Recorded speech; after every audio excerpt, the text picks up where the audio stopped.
Hello students. आज हम functional analysis का लेक्चर 2 स्टार्ट करेंगे। लेक्चर 2 हम लेक्चर 1 का ही कंटिन्यू पार्ट करेंगे। कुछ एग्जांपल मैंने लास्ट लेक्चर में समझाए थे आपको कि किस तरीके से हम metric, pseudo metric, semi metric को हम डिफ्रेंशिएट कर सकते हैं, क्या क्या एग्जियम्स होते हैं उन्हें फॉलो करने के लिए। कुछ और एग्जांपल्स आज मैं लेती हूँ यहाँ पर। Show that the mapping D E cross E to R defined by dx comma y equal 1 when x not equal y equal 0 when x equal y for all x comma y belongs to E in a metric on E। तो आपको क्या show करना है कि जो D है वो एक मैट्रिक होगा किसके ऊपर, E के ऊपर। तो कभी भी हमें किसी मैपिंग डी को मैट्रिक प्रूफ करना हो तो हम क्या कर लेते हैं, वही 4 एक्सियम्स फॉलो करवाते हैं। अगर चारों एक्सियम्स उस फंक्शन डी के ऊपर अप्लाई हो जाते हैं, इट मीन्स क्या हो जाता है, डी क्या कहलाता है, एक मैट्रिक कहलाता है किसी नॉन वॉइड सबसेट, किसी नॉन वॉइड सेट ई के ऊपर। अगर हम यहाँ से देखते हैं तो सबसे फर्स्ट प्रॉपर्टी क्या है हमारे पास मैट्रिक प्रूफ करने के लिए, नॉन नेगेटिविटी। नॉन नेगेटिविटी के लिए अगर हम देखना चाहते हैं तो यहाँ पर क्लियरली मेंशन है कि डी एक्स वाई की वैल्यू जो है वो कितनी मिल रही है, या तो 1 मिल रही है या 0 मिल रही है, दोनों ही केसेस में। इसका मतलब वो नेगेटिव तो बिल्कुल भी नहीं मिल रही है। तो इस पॉइंट से ही क्लियर है कि if because D x comma Y equal 1 और 0 मीन्स या तो 0 है या फिर 0 से ग्रेटर ही है वो। तो क्या हो गया हमारे पास, नॉन नेगेटिव वाला फर्स्ट वाला पार्ट प्रूफ हो जाता है। सेकेंड प्रॉपर्टी क्या है हमारे पास, वाइस वर्सा होना चाहिए। तो हम यहाँ पर देख रहे हैं कि अगर एक्स इक्वल वाई है तो डी एक्स वाई क्या हो गया, 0 हो गया, और अगर डी एक्स वाई 0 है तो एक्स इक्वल क्या हो गया, वाई हो गया। तो सेकंड प्रॉपर्टी के लिए भी हम लिख देते हैं, it is already given that D x comma Y equal 0 when X equal Y, और when X equal Y then D x comma Y equal 0। अब आते हैं हम थर्ड प्रॉपर्टी पर। थर्ड प्रॉपर्टी क्या है, सिमेट्री प्रॉपर्टी। सिमेट्री प्रॉपर्टी के लिए अगर हम गिवन टर्म को यूज़ करते हैं तो X not equal Y means Y not equal X, if X equal Y then always Y equal X. तो हमने जस्ट इसी पार्ट को रिवर्स फॉर्म में लिख दिया, when Y not equal X then भी कंडीशन सेम रहेगी, when Y equal X then condition 0 रहेगी।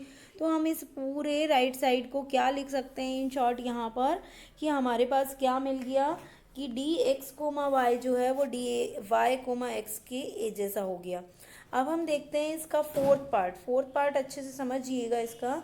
D x comma Y triangular inequality, D x comma Y less than equal D x comma Z plus D Z comma Y where all X Y Z belongs to ई।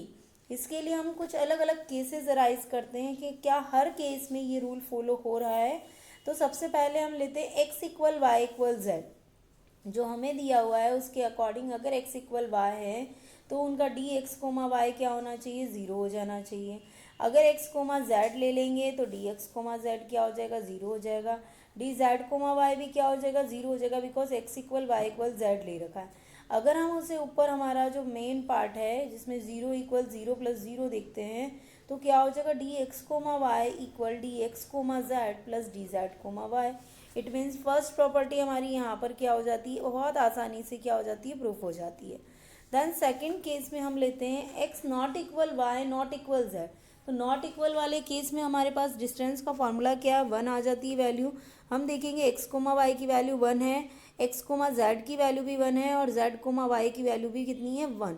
अगर हम ये value हमारे हमारे rules के अंदर रखते हैं तो हमें क्या मिल रहा है, 1 less than equal 1 less than 1 plus 1। It means ये ऑलवेज ट्रूथ है कि 1 क्या होता है, हमेशा 2 नंबर से छोटा होता है। तो D x comma Y is less than D x comma Z plus D Z comma Y. Then case third लेते हैं जहाँ एक्स नॉट इक्वल वाई लिया है बट इक्वल जेड ले लेते हैं। तो एक्स नॉट इक्वल वाई का मतलब डी एक्स कोमा वाई क्या हो जाएगा, 1। डी एक्स कोमा जेड की बात कर रहे हैं तो वो भी 1 आ जाएगा, बट जब हम वाई जेड की बात कर रहे हैं तो वो वैल्यू क्या दे देगा, 0 दे देगा। जैसे ही हमने उसे हमारे फॉर्मूले में पुट किया ट्राइंगुलर इनइक्वलिटी के लिए, तो वो क्या वैल्यू दे देगा, 1 equal 1 plus 0। It means 1 equal 1 हमेशा होता है, इसका मतलब यहाँ पर भी ट्राइंगुलर इनइक्वलिटी क्या हो रही है, फॉलो हो रही है। X equal Y not equal Z, तो एक्स और वाई अगर हमारे पास इक्वल है तो क्या हो जाएगा, 0 हो जाएगा। वाई कोमा जेड के लिए क्या हो जाएगी, 1 वैल्यू, और एक्स कोमा जेड के लिए क्या हो जाएगी, फिर से 1 वैल्यू। तो यहाँ से क्या हो जाएगा हमारे पास, 0 लेस देन 1 प्लस 1। वो हमेशा हमेशा ट्रूथ होता है कि 0 हमेशा क्या होगा, लेस देन 2 होगा। तो इसका मतलब हमें पार्ट क्या मिल जाता है कि अगर हम डी एक्स कोमा वाई की बात करते हैं तो less than D x comma Z plus D Z comma Y, चारों केसेस के अंदर ये ट्राइंगुलर इनइक्वलिटी हमारी रूल को फॉलो कर रही है। Thus, from all cases dx comma y less than equal dx comma z plus dz comma y, where all x y z belongs to E. Hence, D is a metric on E known as discrete metric. हम इसलिए इसे क्या बोल देते हैं, discrete matric नाम दे देते हैं। और डी जो है वो किसके ऊपर डिफाइन है, ई के ऊपर डिफाइन है। Distance of a point from a set. अब हम बात करते हैं किसी another definition distance of a point from a set की। तो हम यहाँ पर एक मैट्रिक स्पेस डिफाइन कर लेते हैं। मैट्रिक स्पेस मैंने बताया था प्रीवियस लेक्चर में, हम इसे हमेशा एरोज के बीच में ई तो सेट लिख देते हैं और उसके ऊपर जो हमारा मैपिंग डिफाइन है उसे डी को डिफाइन कर लेते हैं। तो let E comma D be a metric space and X belongs to E. Let A be a subset of E. The distance of x from A is denoted by, हम क्या ले रहे हैं, distance of a point from a set. तो सबसे पहले तो एक पॉइंट चाहिए। पॉइंट कहाँ मिलेगा, हमें सेट के अंदर मिलेगा। और फिर हमें क्या चाहिए, एक पॉइंट लिया, उस पॉइंट की किसी सेट से डिस्टेंस लेनी है। किसी सेट से डिस्टेंस मतलब उस ई का ही हमने क्या ले लिया, एक सबसेट ले लिया ए।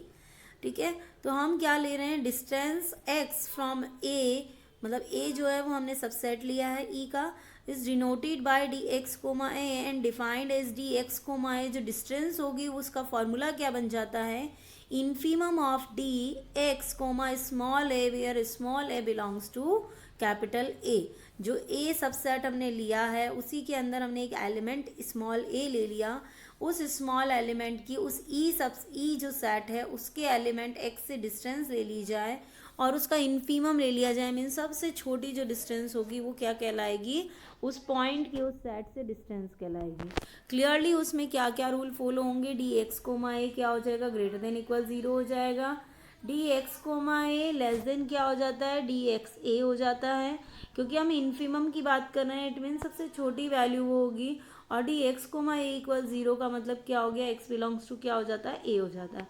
ये तीन प्रॉपर्टी अगर फॉलो होती है तो ऐसे डी एक्स कोमा ए जो है, जिसको हम infimum of D x comma small A से डिनोट करते हैं, ये क्या बना देता है हमारे पास, distance of a point from a set बना देता है।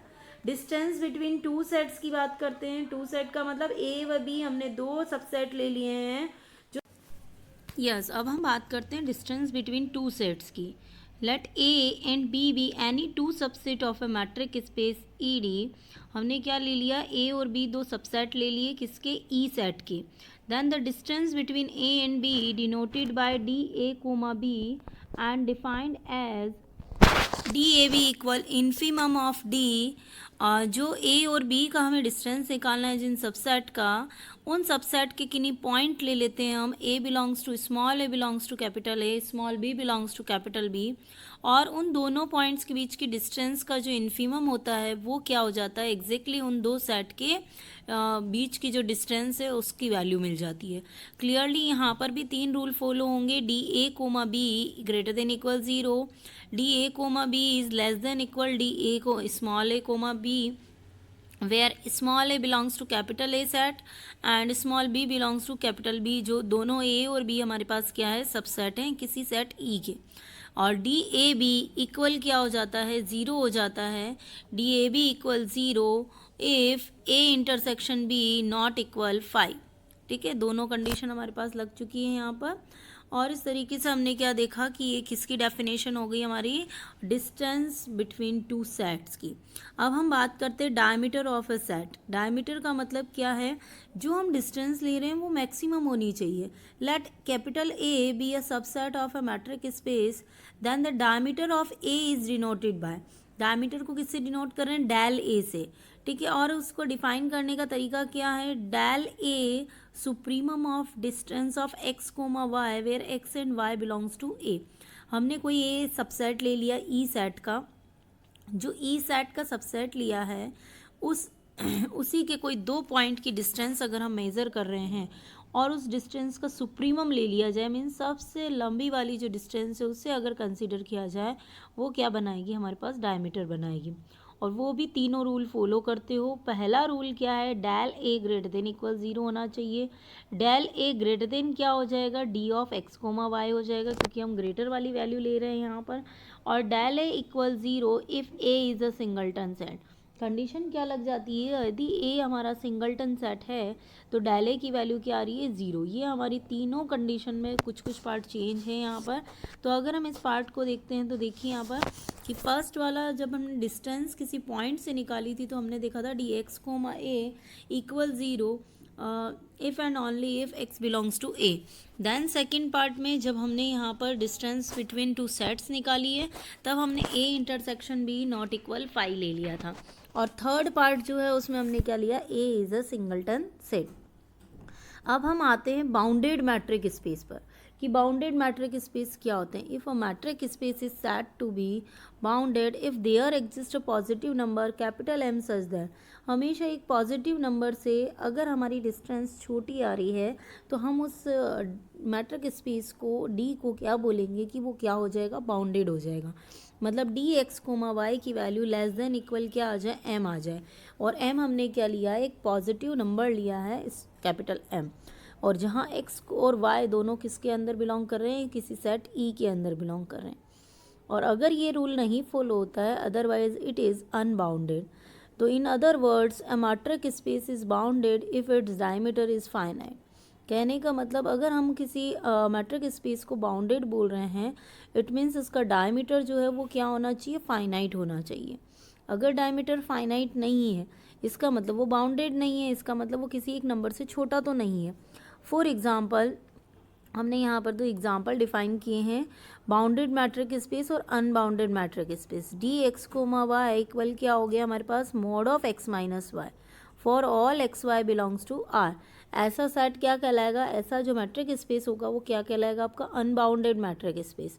बट जहाँ पर हमने अपर और लोअर दोनों फिक्स कर दिए हैं वो स्पेस को हम क्या बोलेंगे, bounded metric space. Like example number 2 देखिए, यहाँ पर क्या दिया हुआ है, D x comma Y equal 1 when X not equal Y equal 0 when X equal Y. It means हमने क्या कर दिया, जो हमारा डायमीटर है उसकी वैल्यू क्या आ गई हमारे पास, फाइनाइट आ गई। अगर डायमीटर की वैल्यू फाइनाइट आ जाती है तो उसे हम क्या बोलेंगे कि हमारा जो मैट्रिक स्पेस है ई कोमा डी वो क्या बना देता है, हमारे पास बाउंडेड मैट्रिक स्पेस बना देता है। तो हमने दोनों एग्जाम्पल पहले भी कर रखे हैं, दोनों एग्जाम्पल का एक्सप्लेनेशन मैंने दिया है आपको। तो D x comma Y equal mod of X minus Y, it means हमारे पास कोई लिमिट नहीं है। मोड का मतलब मे बी प्लस में वेरी कर सकता है, मे बी माइनस में वेरी कर सकता है। तो पर्टिकुलर इसका डिस्टेंस जो है वो क्या है, पर्टिकुलर एक किसी इंटीजर किसी पॉजिटिव नंबर से कम तो नहीं है। तो इसका मतलब फर्स्ट वाला केस जो है वो अनबाउंडेड मैट्रिक स्पेस का होगा और सेकंड केस जो होगा हमारे पास वो किसका होगा, हमारे पास सेकंड है जो है वो है बाउंडेड मैट्रिक स्पेस का। अब हम एक और एग्जांपल यहाँ पर कंसीडर करते हैं, if E D be a metric space and D star. हमने यहाँ पर क्या एक ले लिया, मैट्रिक स्पेस है E D E comma D और वहाँ पर एक मैपिंग डी स्टार डिफाइन करी ई क्रॉस ई से आर में।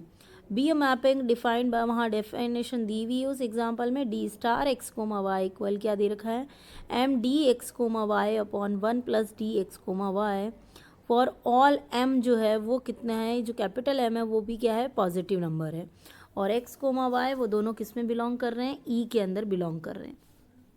देखते हैं ये मैट्रिक स्पेस की कैसे।